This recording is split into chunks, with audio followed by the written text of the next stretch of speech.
All right, everybody, that is a wrap on day number one of the 2025 NFL Draft. The Chiefs just took Josh Simmons, so that takes us home. Cleveland will be leading us off tomorrow.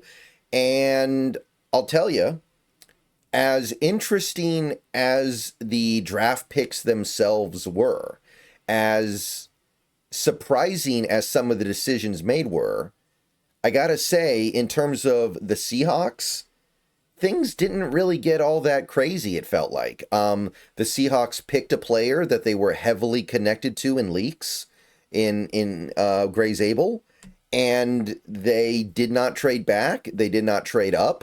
They didn't move any of their later round picks. There is reason to believe that the Seahawks tried to trade down but could not find a taker, which I'm starting to kind of get used to that.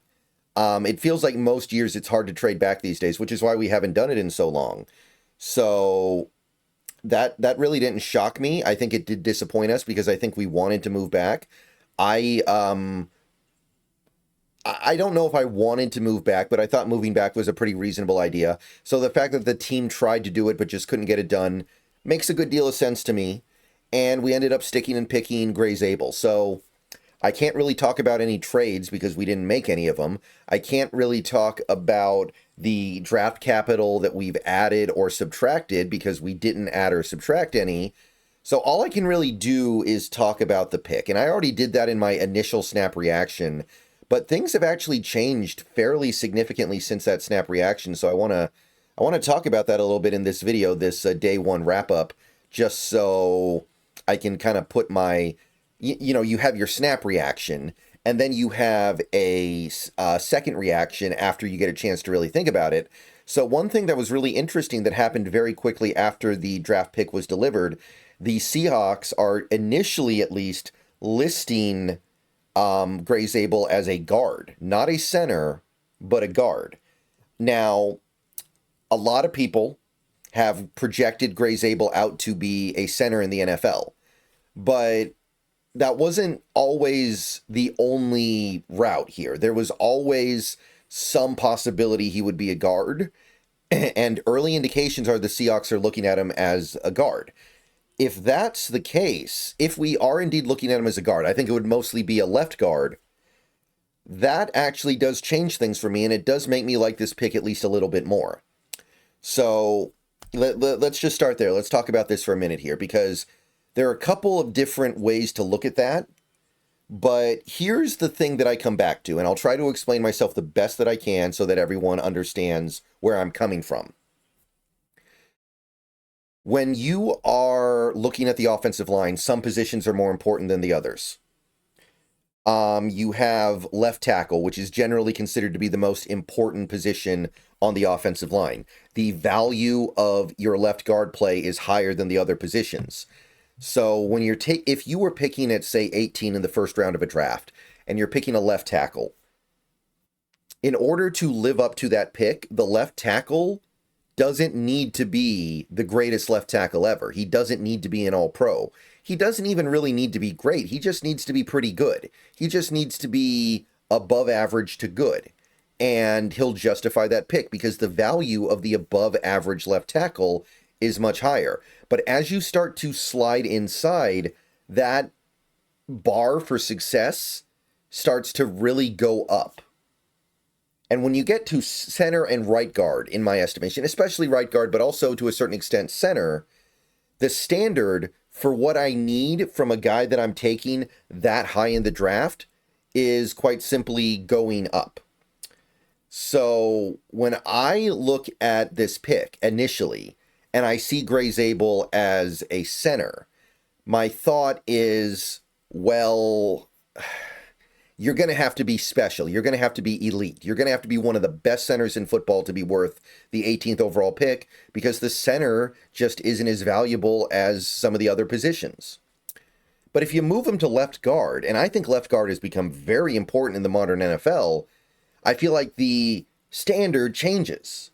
I feel like now I'm looking at him and I'm going, okay, I don't need you to be one of the best left guards in the league to justify this pick. I just need you to be very good, not necessarily even great. I don't need you to be some all-pro. I don't need you to be Steve Hutchinson. I just need you to be nice and solid and good, and that is such a big improvement over what we've had lately. So when I look at Gray Zabel as a left guard, because theoretically I think he can do it, I don't... It's really hard for people like me who don't have the ability to really get into the weeds with this stuff because we're just civilians, to know if a player is going to be able to make it at a certain position on the offensive line.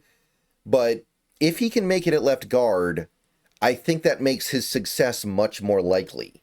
I think that makes him meeting the standard of the 18th overall pick much easier, much more reasonable, and therefore I can get behind it a little bit more, because if it works out, he's also addressing what I consider to be a much more important position, the left guard spot compared to the center spot, which has its own level of importance, but left guard much more so.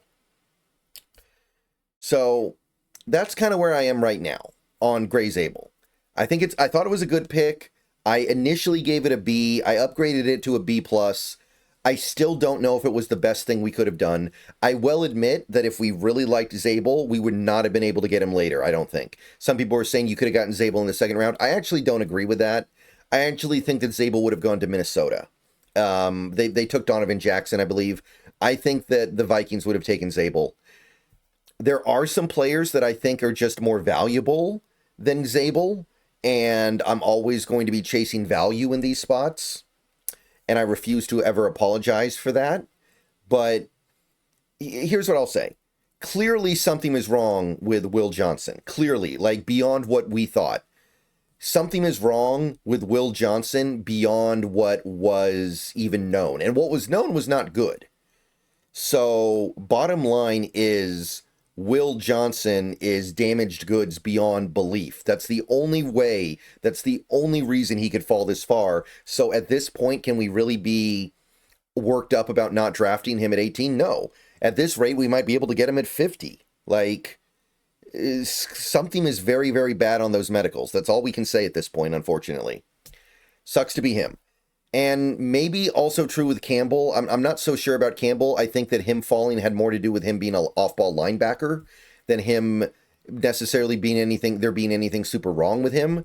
But I do think that I've cooled off a little bit on that stuff, just a little bit.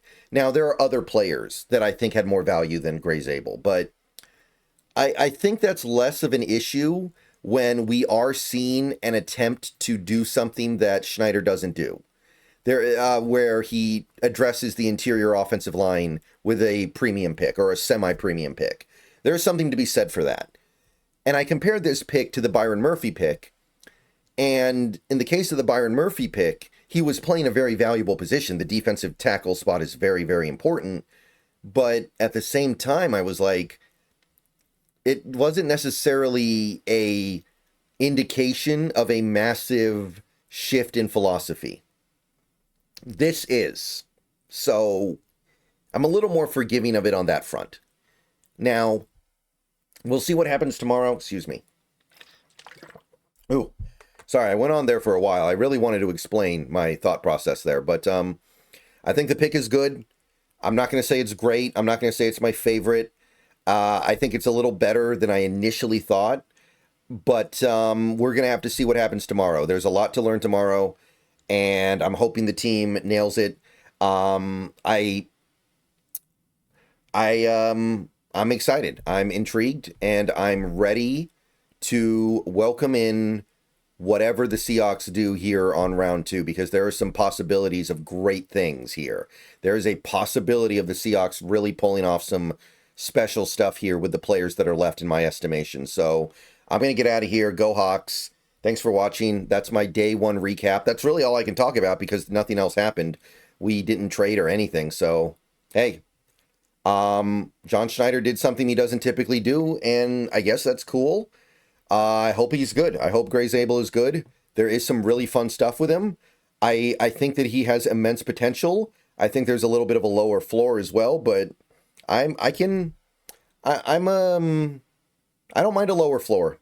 I don't mind a lower floor sometimes. I want peak. And Gray Zabel's potential could be actually very elite. I think there is a scenario where he ends up being one of the best zone blocking guards or centers in football because he is so unbelievably athletic. All right. See y'all tomorrow. Go Hawks. Everyone have a great rest of your day.